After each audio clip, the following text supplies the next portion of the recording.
When you think about rice history in South Carolina, it encompasses so many different aspects of life, but it wasn't a completely agrarian kind of topic.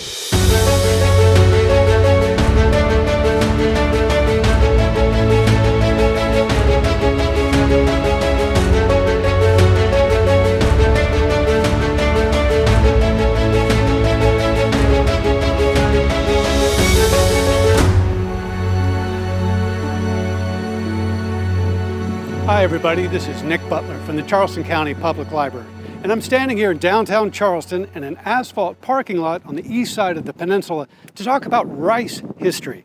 Now this may not seem like the most logical place to talk about an agricultural pursuit, but you'll see what I mean in just a moment. You know, one of the most common questions I get from newcomers or visitors to Charleston or the Charleston area is about rice history. You know, we make a big deal in our books and our lectures and all kinds of cultural amenities around town talking about the history of rice in the low country of South Carolina. And that's not entirely clear why we're doing that to many of the newcomers who come here. So I'm going to talk just a little bit about rice today and point you back towards episode number 7 of the Charleston Time Machine.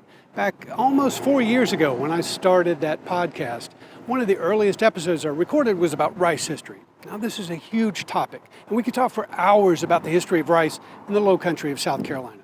But in an effort to kind of squeeze that down to a more manageable length, I picked 10 items that I call 10 things that everyone should know about low country rice. So think of it as 10 talking points that you might use when you're entertaining friends or serving rice at a family meal. So if you look at this structure behind me, you might not think that it was at one time a functioning mill. It looks like just a brick facade of a kind of a ghost of a building.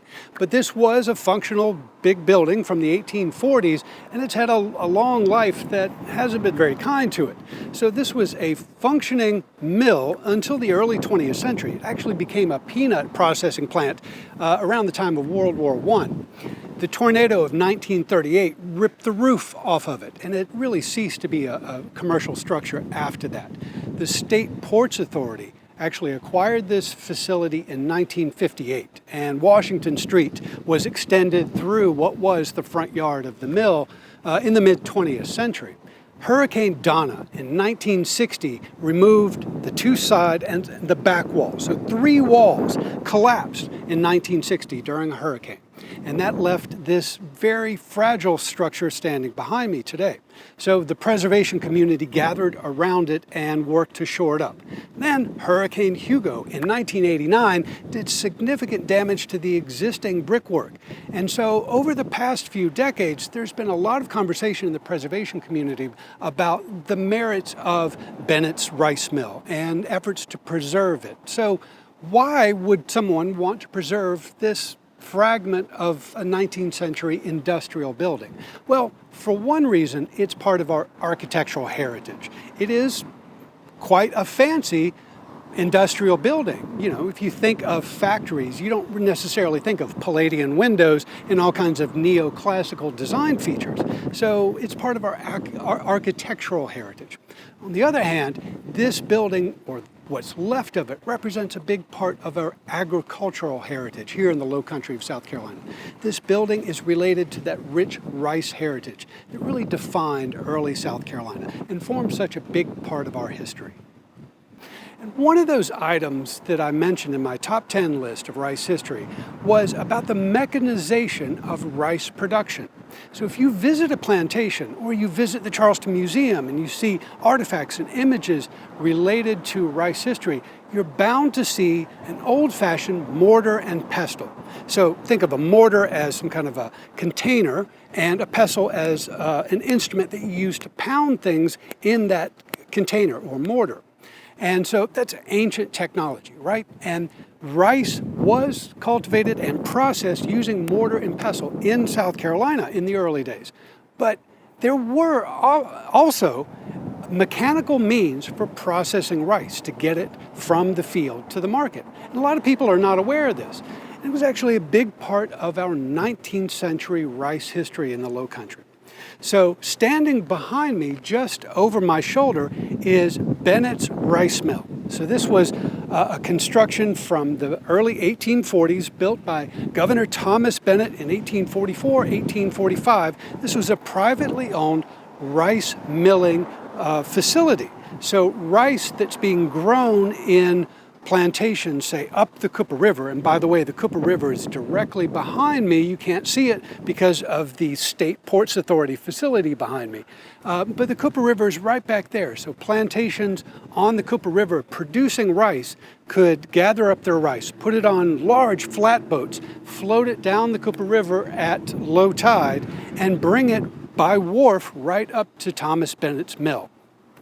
And it would be taken inside, and there would be mechanized, actually steam-powered pounding hammers and millstones for pounding the rice.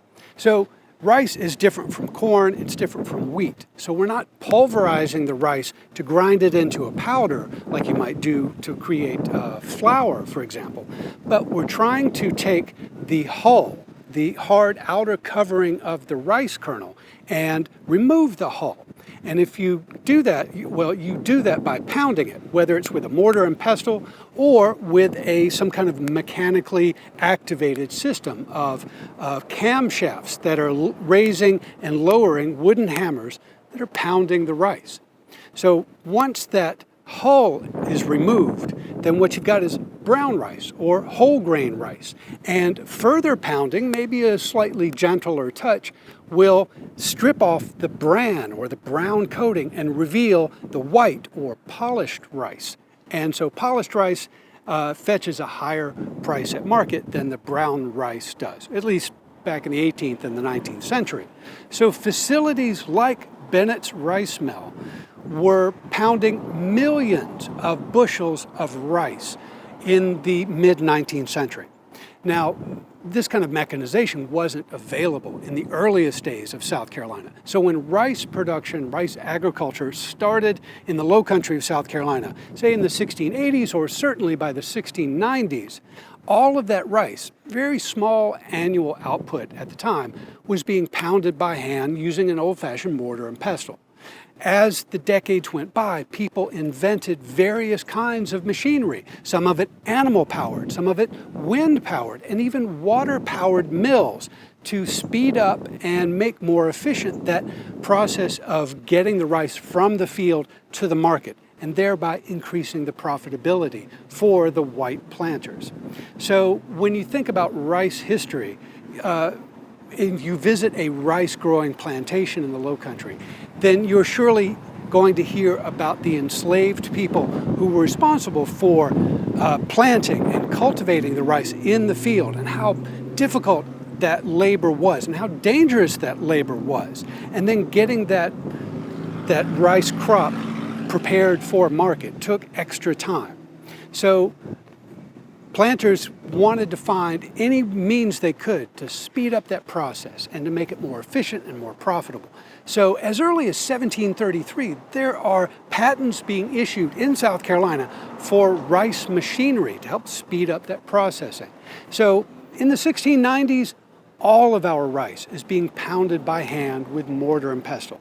By the time you get to the 1850s, millions of bushels of rice flowing out of the collective low country of South Carolina.